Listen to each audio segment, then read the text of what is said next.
So Marlou is going to talk about the use of multimodal resources for joint meaning making in conversational repair sequences.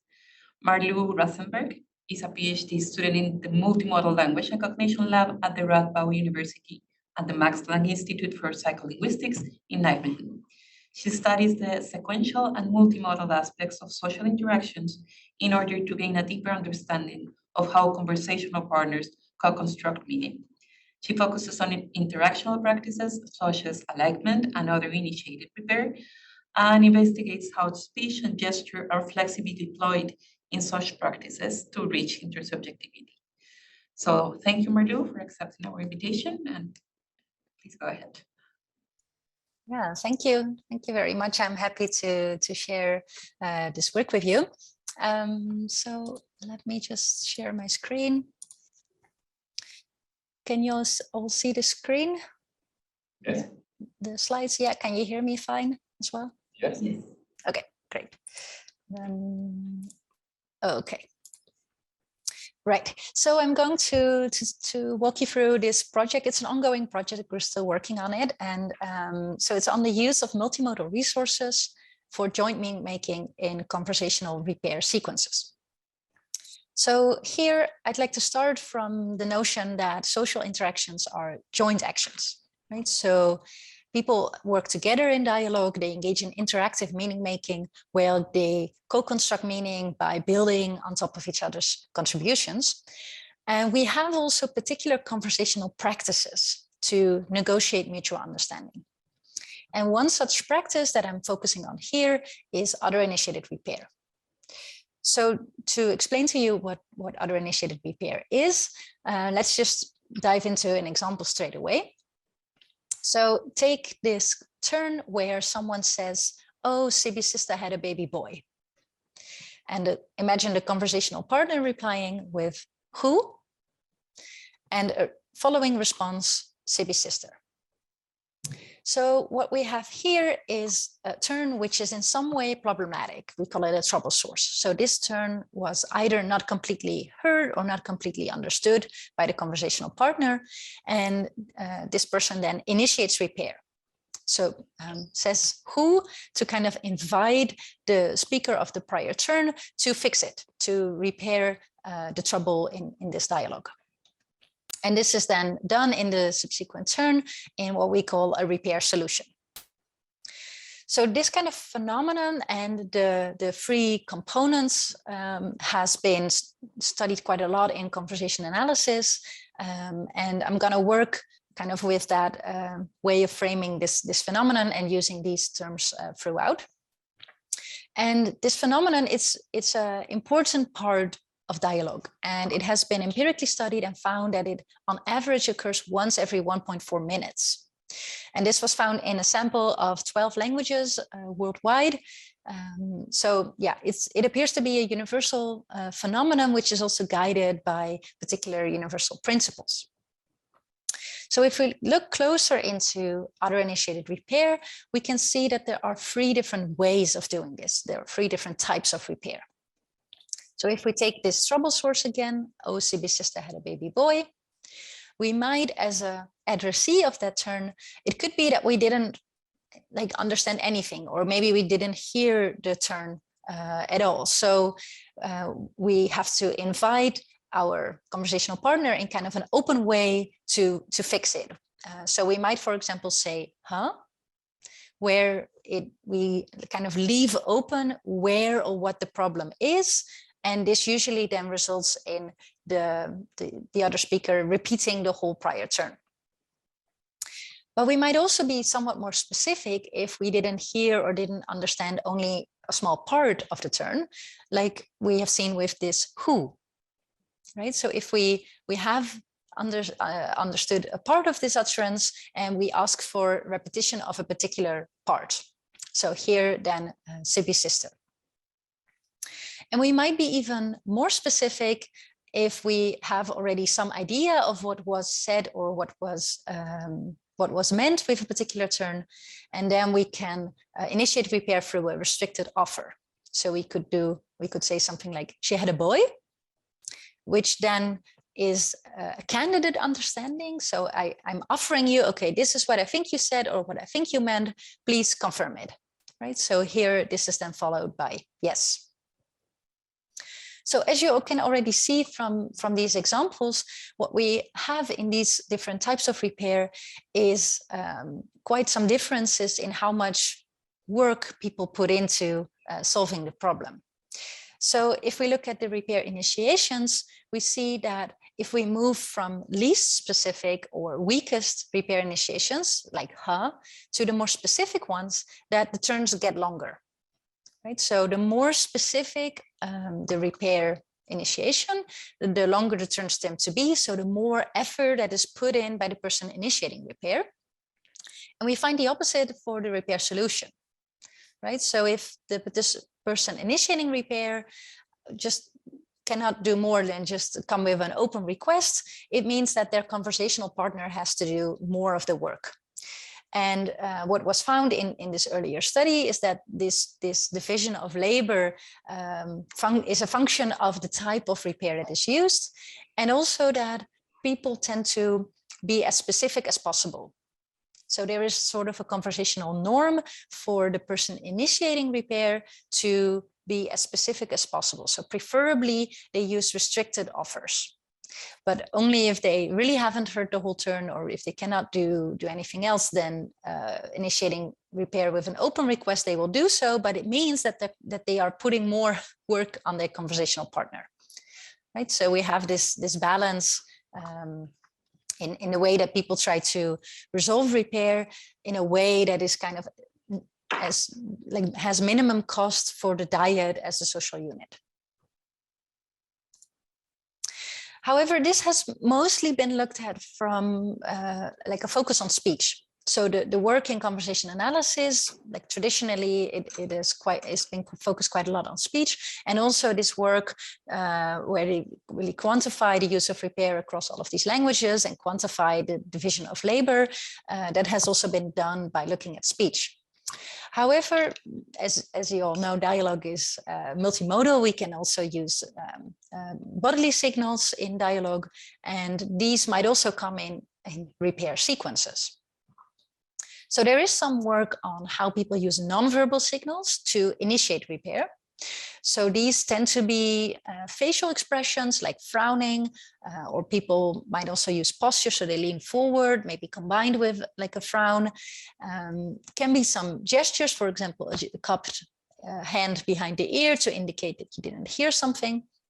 So there are some mostly qualitative studies looking at how people use these visual or gestural signals to indicate that they don't understand or hear something.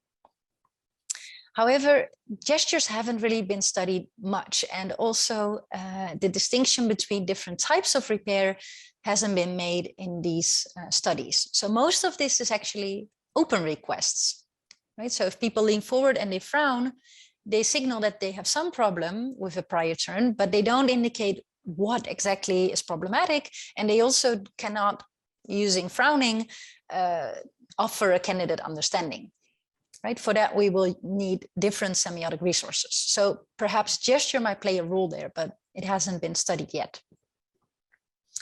But if we then look at the repair solutions, so how people respond to repair initiations, here there has been some empirical work focusing on gesture. So what they've done in these studies is compare the gestures that are produced in part of the in the repair solution, and compare how those gestures are different from gestures produced in the trouble source. And what they find is that if there is some negative feedback, so these are repair initiations, but also some other types of questions, they find that the gestures in the repair solution tend to be bigger and more precise, and people put more sort of, they make them more salient also by, for example, referring to them with speech or by looking at them through gaze. Right? So people seem to use gestures as a way to respond to negative feedback or repair, to clarify or to help resolve the interactional trouble. But note that these were confederate studies. So the person initiating the repair was a member of the research project, right? So they were reading these repair initiations or questions from a script. So this is not natural dialogue.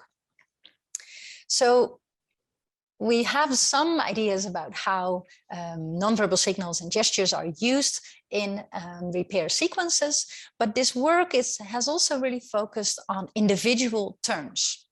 So what do individuals do either to initiate repair or to solve repair, but they haven't really studied how these terms relate to each other. So they haven't really considered the whole sequential organization of these repair sequences. So that's what I'm asking here. How do people coordinate their use of both speech and gesture to resolve interactional trouble? So as research questions, first of all, we ask, how are co-speech gestures used to collaboratively resolve communicative problems? Where we are interested both in how they are used, so their function, so to say, in repair initiations and solutions, and also quantitatively how often they are used across different types of repair. And secondly, if we have these novel insights in the role of gesture, we should also see what this means for this division of labor between speakers. Right? So we, first of all, wish to aim to replicate this earlier finding for verbal labor, so that more specific the repair initiation, the higher the verbal cost for the person initiating repair. And we then hypothesize that the same will hold if we consider this from a multimodal point of view. Right? So the more specific the person is when initiating repair, the more work they will put in both speech and gesture to resolve it, and the fewer work that needs to be done by the person responding to it. Okay. So how are we studying this? We use a data set of social interaction between two people. And this is a task-based setting that took place in the lab. So we invited dyads to the lab, but these were, they didn't know each other, right? So they were strangers, they came to the lab, and then we have them perform this referential communication task. It's a bit like a tangram task. Perhaps some of you are familiar with that. So the idea is that they have these novel objects. We call them fribbles. People have never seen them before, so they don't have conventionalized labels for them yet. And they are presented on a screen, but in a different arrangement for the two participants. And the task for the person on the left, who is the director, is to describe this target fribble in such a way that the matcher can find the same fribble on her screen. And they do so for all of these 16 fribbles, and they do so over 6 rounds of the interaction. So we have collected data from 20 dyads, and this is these are Dutch speakers, so the data, it's all in Dutch. And this yielded about 8 hours of interaction, and we have audio, video, and also motion tracking recordings of these interactions. So to answer our research questions, we have to code the data or annotate the data, looking at both gesture and other initiated repair. So for gestures, we focus on co-speech gestures and particularly manual gestures, where we differentiate between different types of gestures as well. So we code whether gestures are iconic, didactic, or of the type other.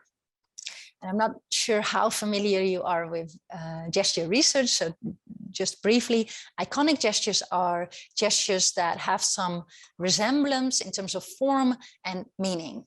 So they can kind of visually depict a particular reference. So just a simple example, I can do triangle like this, or I can do something like a ball like this.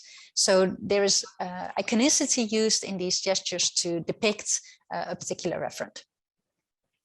Didactic gestures are basically pointing gestures, and other gestures are anything else. So it can be beat gestures, so where people kind of move their hands to put emphasis along with the prosody of their speech.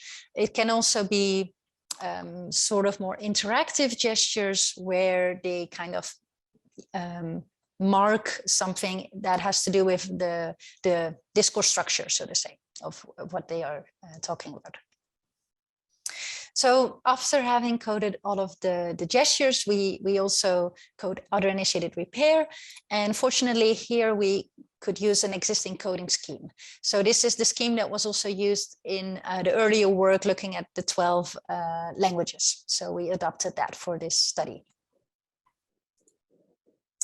So for the analyses then, we focus on the use of co-speech gestures, where we basically count them. So we see how often people use gestures and how this differs across different types. And for the division of labor, we consider verbal labor in the same way as in the earlier study. So we use number of orthographic characters, letters, basically, because this is how it was done in this earlier study. So it tells you something about the length of the verbal utterance, so to say. And for multimodal labor, we basically would like to add the effort that was put into speech and gesture. So what we do here is we take again the number of orthographic characters and combine this with some measure of how effortful the gestures are. And the measure that we use here is number of sub-movements.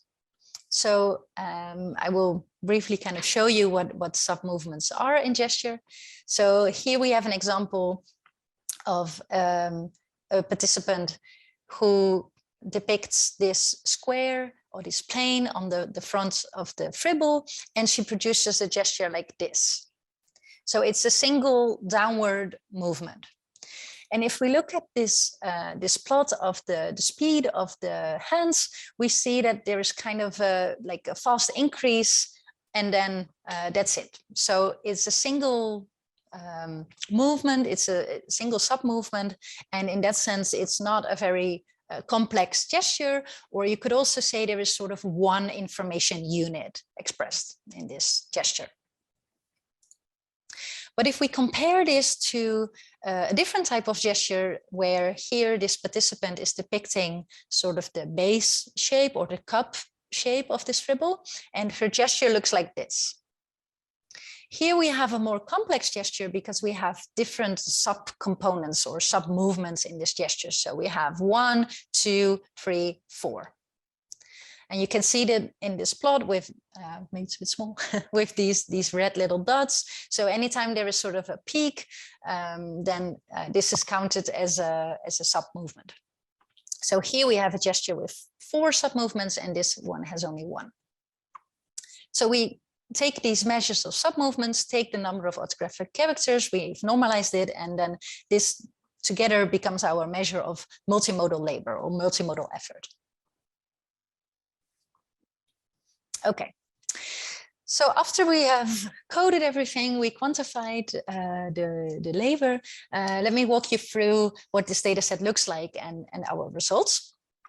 So what we found is a total of almost 400 repair initiations in this data set.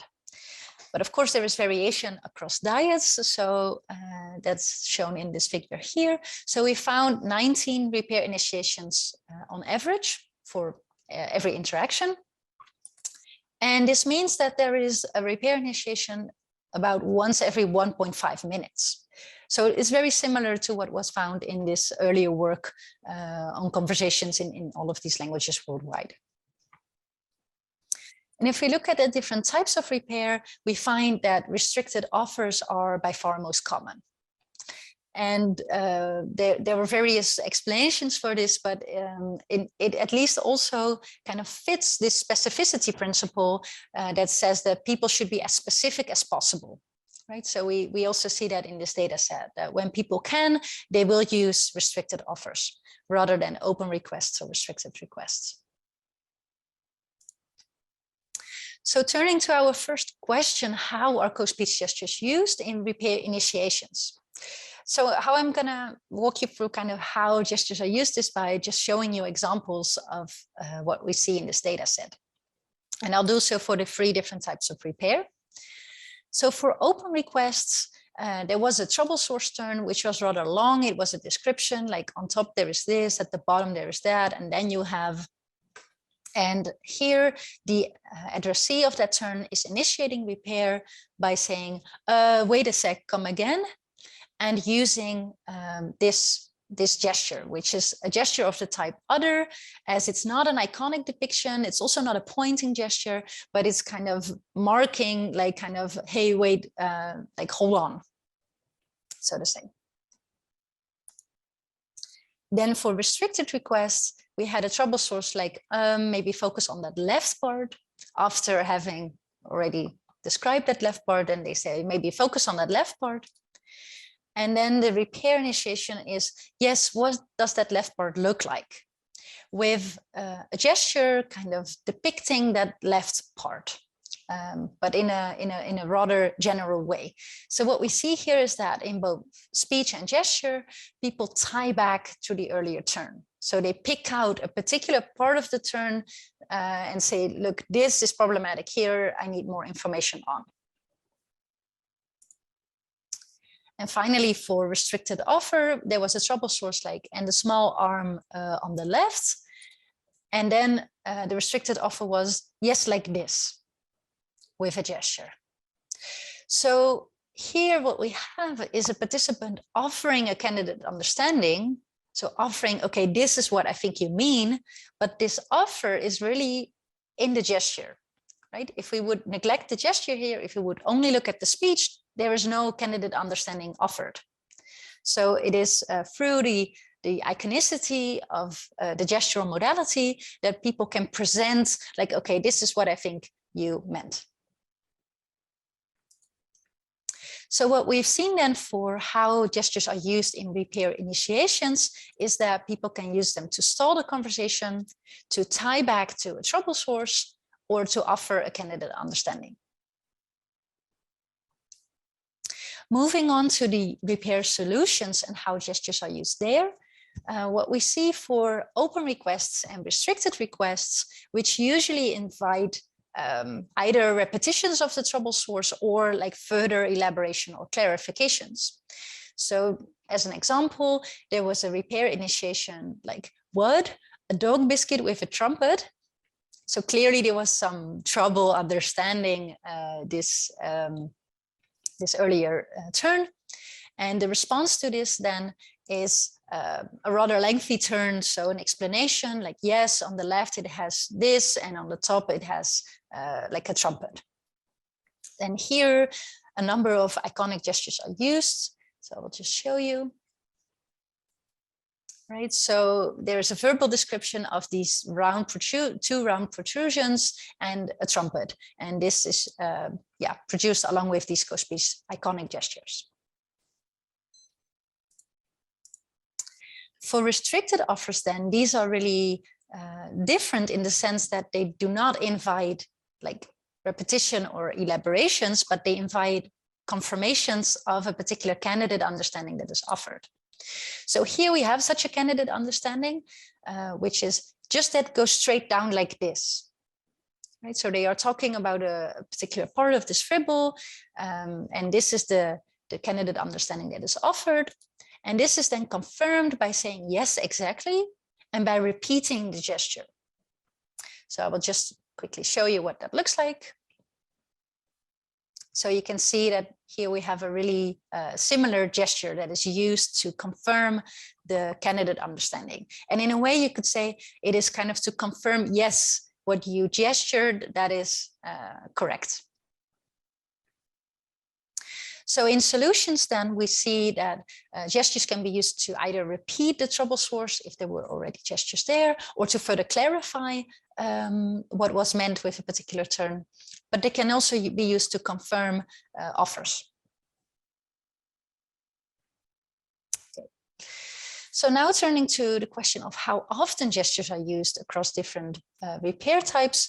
Well, in total, we found almost 500 gestures across these repair sequences. And note that participants were not instructed to gesture. We didn't mention gesture at all, so they were just told that they could communicate in any way they wanted. So all of these gestures were produced spontaneously.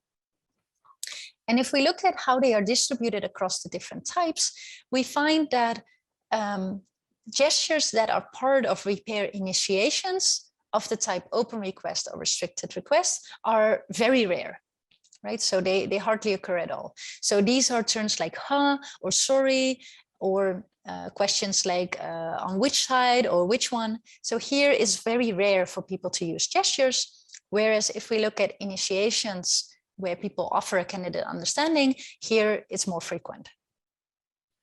But if we look at the solutions then, so the response to these initiations, we see rather the opposite pattern. So in response to open requests, people use plenty of gestures, to restricted requests as well. But for restricted offers, this is much less. And if we look at the different types of gestures that are used, so here they are kind of overlaid on these box plots, we see that most of them are green. So most of them are actually iconic gestures. So we can find these iconic gestures in basically all of the solutions in response to other initiated repair. But didactic gestures and other gestures are also sometimes used. And here we have somewhat more interesting patterns. So this open request with a gesture, so the one we have seen with the wait a sec, that was actually the only one. And note that this was not an iconic gesture used there. And I think it's also important to think about how could we even envision an iconic gesture here. Perhaps this one, like the one behind the ear, because it kind of iconically depicts, it's sort of as if you could stop the sound or, like to indicate that you have a problem with hearing. But otherwise, if you say something like huh or sorry, it's difficult to imagine how iconic gestures might be used there. But for offering a candidate understanding, here gestures appear to, iconic gestures appear to be frequently used. Oh, okay. So we move on to the question of how people kind of coordinate the use of speech and gestures. So we've now seen how gestures can be used in initiations and solutions, but how about the division of labor between speakers? So we start with the verbal labor. So the earlier hypothesis that we see if we can replicate that with this data set. So here what I plot is the proportion of verbal labor that is found in the initiation versus the solution, right? So this goes from 0 to 100%. So if we take the total labor of the two participants, how much of that total labor was put in by the person initiating versus the person resolving it. And if we look at open requests, we see that it is the person resolving the trouble that puts in most work, whereas the person initiating repair, these verbal utterances tend to be rather short. So these are, again, these terms like ha or sorry. But if we then move across the different types, we see that this becomes a bit closer together for restricted requests. And finally, for restricted offers to be the complete opposite, right? So here it is the person initiating repair who produces much longer verbal utterances, and the responses are often very short. So it can just be yes or yes, exactly. But of course, it also can happen sometimes that the candidate understanding was not correct. So then we need more correction or elaboration. So the range is quite big, so to say. So we replicated this earlier finding of the division of verbal labor, and then we go on and see if it also holds if we consider multimodal labor. So the sum of the effort in speech and gesture, where we had the same hypothesis. So the more specific the repair initiation, the higher the multimodal cost in the repair initiation. And if we look at that, we actually find a rather similar pattern.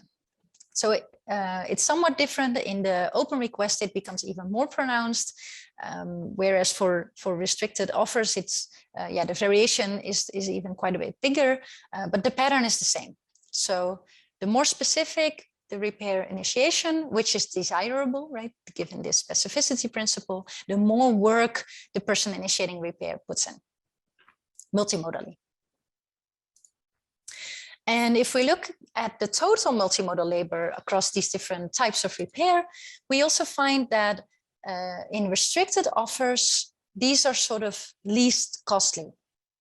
So if we consider the work that is put in by 2 speakers, then the restricted offers are most efficient, so to say. And they are also most frequent, right, in this data set.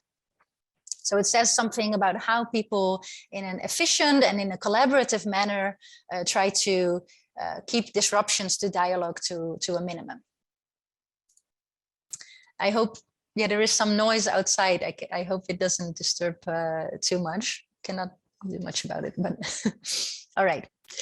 So I'm going to sum up. So what we found in this study is that gestures are frequently employed to negotiate mutual understanding in repair sequences, where they can be co-expressive with speech, but they can also be used for particular modality-specific affordances, right? So if we think again of this repair initiation with yes, like this, with a gesture, the iconic properties of gestures are used to depict a particular referent, which might be hard to express in speech.